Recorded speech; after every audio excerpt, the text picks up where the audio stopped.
BNP Ziaur Rahman এবং খালেদা জিয়ার আদর্শকে ধারণ করছে না, কিন্তু দল ক্ষমতায় আসার পরেই অনেক হাইব্রিড এসে ক্ষমতার চেয়ারগুলো দখল করে। বিরতির পর আরো একবার স্বাগত জানাচ্ছি। আপনারা দেখছেন নতুন বাংলাদেশ। যাব আলোচনায়। ফরিদুল হক, আপনার কাছে আসি।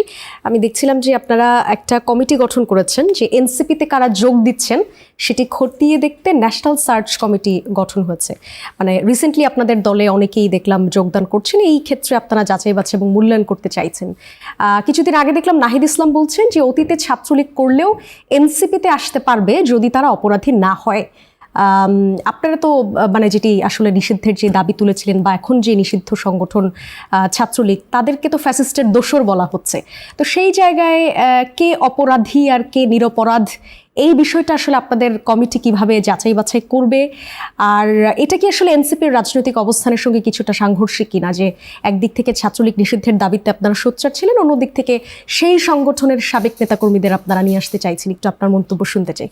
না দেখেন, এটা ছাত্রলীগকে নিয়ে আলাদা করে বললে ধরেন প্রশ্নটা একপাক্ষিক হয়ে যায়। এটা আসলে যে কোনো দল থেকে যারা চাঁদাবাজি, খুন, গুম, হত্যা, এই ধরনের রাহাজানি, এই ধরনের কার্যক্রমের সাথে যারা যুক্ত না, যে কেউ এনসিপিতে ওয়েলকাম। এটা হচ্ছে এইভাবেই কথাটা বলা আছে। ইভেন ছাত্রলীগ হলেও, মানে ছাত্রলীগের সাবেক নেতাকর্মী হলো, এটা বলা আছে। এখন দেখেন, ছাত্রলীগ অনেক পুরনো সংগঠন ছিল এবং তাদের বিভিন্ন ফেজ আছে। বিভিন্ন ফেজে তাদের নেতাকর্মীরা বিভিন্ন ধরনের ভূমিকা নিয়েছে। তো তাদের লাস্ট টাইমের ভূমিকা আবার ওই ভূমিকার সাথে সবাই একমত ছিল, ব্যাপারগুলো তো এরকমও না।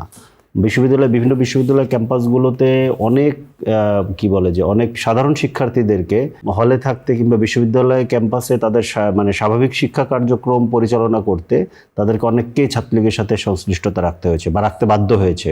গনরুম কালচার ছিল, জোর করে মিছিলে নিয়ে যাওয়া, এই ধরনের অনেক ব্যাপার ছিল। সো ওই জায়গাগুলো থেকে সবাইকে ধরেন, যখন মুভমেন্টগুলো হয়েছে 2018 সালের কোটা সংস্কার মুভমেন্ট, কিংবা জুলাইতে যখন গণ অভ্যুত্থানের শুরুতে যখন কোটার দাবিতে বৈষম্যবিরোধী ছাত্র আন্দোলন যখন মুভ করছে, তখনও তো অনেক সাধারণ ছাত্রলীগের নেতাকর্মীরাও এই আন্দোলনে যুক্ত হয়েছে। মানে ছাত্রলীগ বলতে হচ্ছে যে তারা জোর করে কোথাও ছাত্রলীগের সাথে থাকতে বাধ্য হয়েছিল, এই ধরনের পরিস্থিতি ছিল। তো সেই জায়গা থেকে জিনিসটাকে মানে ছাত্রলীগ সংগঠন হিসেবে একটা সন্ত্রাসী সংগঠন, এইটা একটা ব্যাপার। কিন্তু এইটার সাথে বিভিন্ন পর্যায়ে বিভিন্ন ধরনের মানুষের সংশ্লিষ্টতা রাখতে তারা বাধ্য হয়েছে একটা ফ্যাসিস্ট সময়। তো যদি কারো এই ধরনের থাকে, সে আসতে তো কোনো অসুবিধা নেই। কিন্তু আমাদের মূল যে জায়গাটা, সেটা হচ্ছে যে আমরা সার্চ কমিটির যে জায়গাটা আমি বলতে চাই, এটা হচ্ছে যে মানে আমরাও আসলে জিনিসটা বুঝতে পারিনি প্রথম দিকে যে এইরকম যে জনস্রোত তৈরি হবে যোগদানের, এরকম যোগদানের স্রোত তৈরি হবে, এটা আমরা বুঝতে পারি। এরপরে বাধ্য হয়েছে আমরা আসলে একটা সার্চ কমিটি করতে, যে যাতে একটা প্রসেসের মধ্য দিয়ে হয় জিনিসটা। কারণ সারা দেশেই একটা জোয়ার তৈরি হয়েছে, সারা দেশের প্রতি জেলাতেই লোকজন যুক্ত হইতে চাচ্ছে।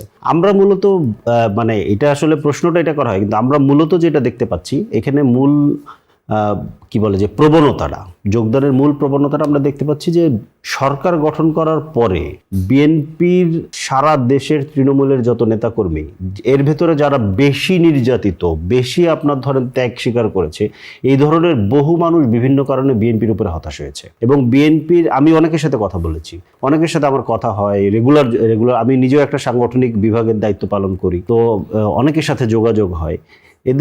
ওনাদের ভেতরে প্রধানত কয়েকটা জায়গা, যে ওনারা এরকম মনে করেন নাই, এরকম ওনাদের আকাঙ্ক্ষা ছিল না যে 2-2.5 মাসের মধ্যে একটা সরকার পুরোনো জায়গায় ফেরত যাবে, বাংলাদেশকে একদম পুরোনো জায়গায় ফেরত নিয়ে যাবে। এটা ওনারা খুব আপসেট হয়েছেন, এটা একটা ব্যাপার।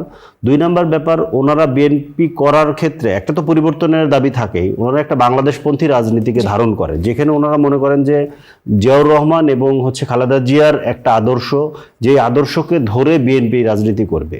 আমরাও এটাই মনে করি, কিন্তু আমরাও আসলে দেখতে পাচ্ছি এবং বিএনপির নেতাকর্মীদেরই দাবি যে এই বিএনপি জিয়াউর রহমান এবং খালেদা জিয়ার আদর্শকে ধারণ করছে না, এর বাইরে আসলে চলে যাচ্ছে। সো সেই জায়গা থেকেও তাদের মধ্যে প্রচণ্ড হতাশা আছে। এবং আরেকটা ব্যাপার যেটা বাংলাদেশের রাজনীতিতে কমন, এই যে পুরনো বন্দোবস্তের রাজনীতির মধ্যে আপনি আওয়ামী লীগের সময় কথাটা খুব শুনতেন যে হাইব্রিড। হ্যাঁ, যখনই ধরেন দল বিরোধী দলে থাকে, জুলুম নির্যাতনের মধ্যে থাকে, তখন অনেক ত্যাগীরাই সামনে থাকে, ত্যাগীরাই এই জুলুম নির্যাতন সহ্য করে। কিন্তু দল ক্ষমতায় আসার পরেই অনেক হাইব্রিড এসে ক্ষমতার চেয়ারগুলো দখল করে। তখন আসলে ত্যাগীরা পিছিয়ে পড়ে, ত্যাগীরা আর জায়গা পায় না। সো এই হাইব্রিড এবং জিয়াউর রহমান খালেদা জিয়ার রাজনীতি থেকে বিএনপি বেরিয়ে যাওয়া এবং হচ্ছে যেইভাবে ওনারা একটা পরিবর্তন আকাঙ্ক্ষা করে, এটা বিএনপির যাদের সাথে আমার যোগাযোগ হয়েছে, বিএনপির যে সমস্ত পর্যায়ের নেতাকর্মীরা আমাদের তারা সাথে কি এখন তারেক রহমানের যে রাষ্ট্র পরিচালনা সেটাকে খুব একটা পছন্দ করছে সম্ভবত এবং এটার তো যথেষ্ট কারণ আছে। আমি একটু আগে ব্যাখ্যা করেছি যে ওনারা তো একদম পেছনে রাষ্ট্রটাকে আগের জায়গাতে নিয়ে যাওয়ার জন্য সকল বন্দোবস্ত করেছেন। তো এটা আশা করা মানে এই ধরনের আশঙ্কা করার তো অসুবিধা মানে দোষের কিছু ধন্যবাদ। আমি একটু রেজাল্ট করে আশঙ্কা করার যথেষ্ট কারণ আছে। জি।